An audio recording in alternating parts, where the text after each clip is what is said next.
He's often seen as the most promising English composer to have been killed in World War I. I'm the classical nerd, and today we're talking about George Butterworth.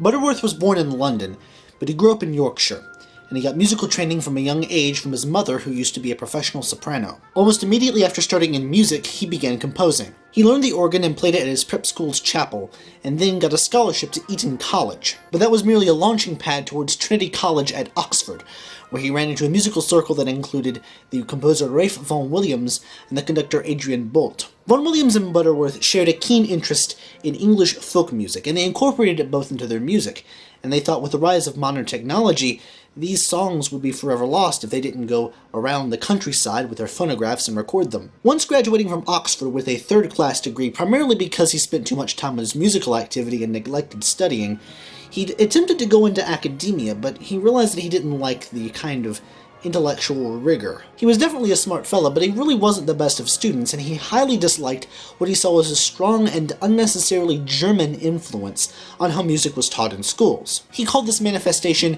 a fear of self-expression. His father disliked the fact that he wanted to go into music and only relented after his mother died. He stayed in close contact with the friends that he made at Oxford, including Vaughan Williams, and Vaughan Williams credited Butterworth with spurring him on to write his full-scale London Symphony from sketches that he showed him. When Vaughan Williams' manuscript to this score was lost, Butterworth was among the musicians who helped Vaughan Williams recreate the entire thing from the surviving parts. By all accounts, he was enormously critical of the works of not just himself, but also of other composers, which meant that he left behind very few works, but the works that he left behind are all of extremely high quality. Butterworth wasn't just interested in folk music, he was also interested in other aspects of folk life, including folk dancing, and he actually founded the English Folk Dance Society in 1911. There's actually surviving footage of Butterworth dancing with his friends. "I'm not a musician," he reportedly once said.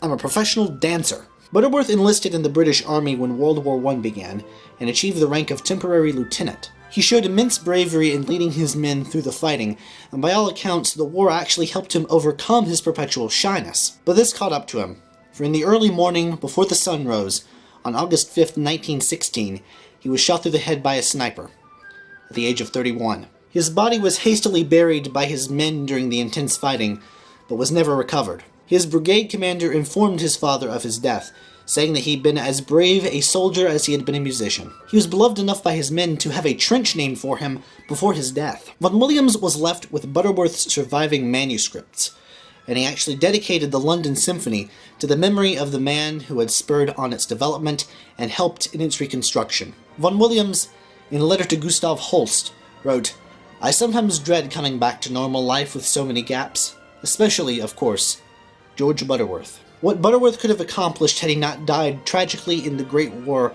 remains unknown, although it is interesting to note that not only did he destroy all of his manuscripts he saw not being worthy enough of his name before his deployment, but he also made absolutely no mention of music in his diary when he was deployed. He was, as it was said, great in what he achieved, yet greater still in what he promised.